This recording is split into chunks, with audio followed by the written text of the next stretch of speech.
everyone. Today I'm going to talk about the ethical issue I selected, which was child abuse and neglect, and how it is a global concern, and more than 3 million children a year are involved in a child abuse and neglect case in the United States alone. And child abuse, it raises significant ethical concerns. And such as like non maleficence and beneficence. And two opposing viewpoints that I have on this issue is a view that is to me is like the utilitarianism way to look at things, where you see this as a family separation and that this causes more harm than good. And some of the viewpoints that they put is that temporary custody loss harms children and parents and should be deemed cruel and unusual punishment. And it should carry a high burden of proof because it sometimes imposes these false charges and mistakes. Um, some of the topics that they put around that for that family separation is because of unfounded reports and mandatory reporting laws that require certain professionalisms to report suspected child abuse or neglect. But that leads to like a flood of unfounded reports. And a lot of those false reports causes like distress for these families and strain for the child's welfare and and the welfare system in general. And so another one is that they talk about is that they're expanding a list of mandatory reporters, and the state continuously expands this list of mandatory reporters. So it not only does it involve like social workers or medical personnel, but it goes to teachers and computer technicians and clergies and even animal control officers. And this really increases the, like unnecessary reports. And this puts a heavy burden on these caseworkers, right? Like, increase this reporting doesn't necessarily keep children safer.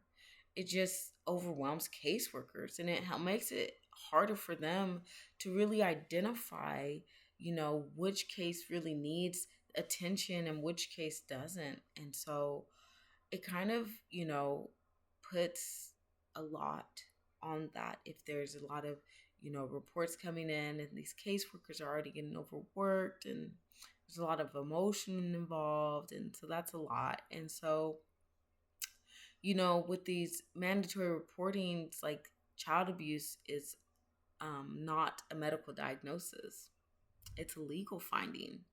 And medical diagnoses are like including injuries and bruisings or the result of abuse and these other causes.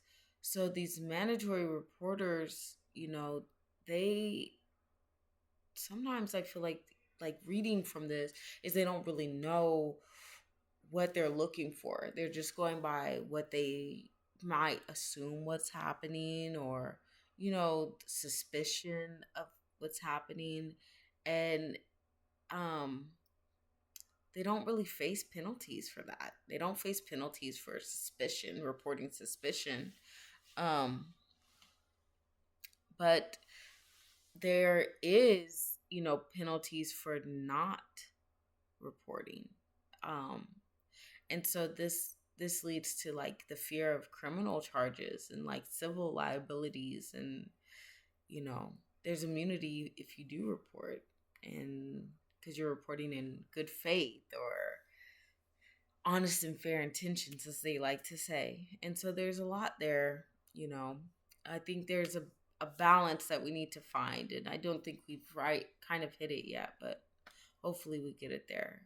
I think another big viewpoint is the different cultures, like different cultures have different disciplinary measures for children. Some societies feel like corporal punishment is accepted as a means of discipline, and a lot of people might disagree with that, right? And so you have this like gray area where some people might find this acceptant and some people might not.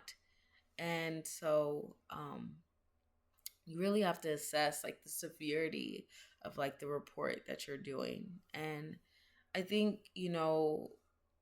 as people are starting to see that, there's cultural differences, but there is also like this universal standard. We're trying to kind of put those two together and, realize that there's different culture norms and practices, and things might be perceived differently in your culture versus someone else's culture.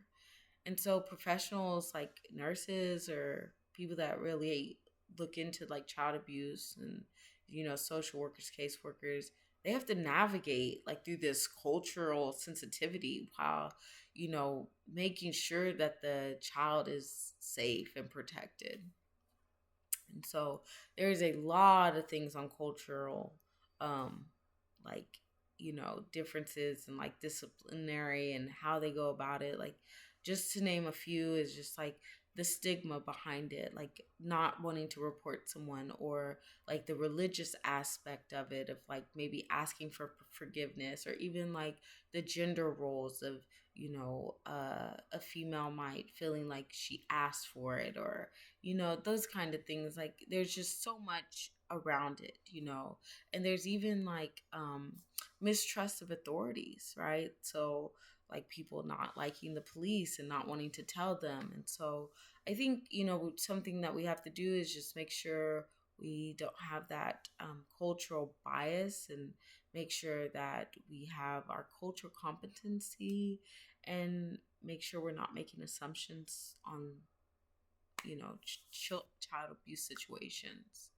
An example from an issue like the media, it's actually a historical case, I would say, is this 7-week old baby named Candace. Candace Bednar, her father abused her to the point where she had broken ribs, brain bleed. I mean, she was severely beaten, and she was on life support. And there was this controversy because now she's on life support.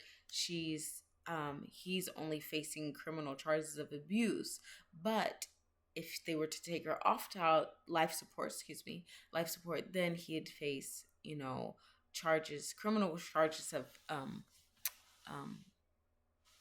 so sorry, he would face criminal charges of murder. So excuse me.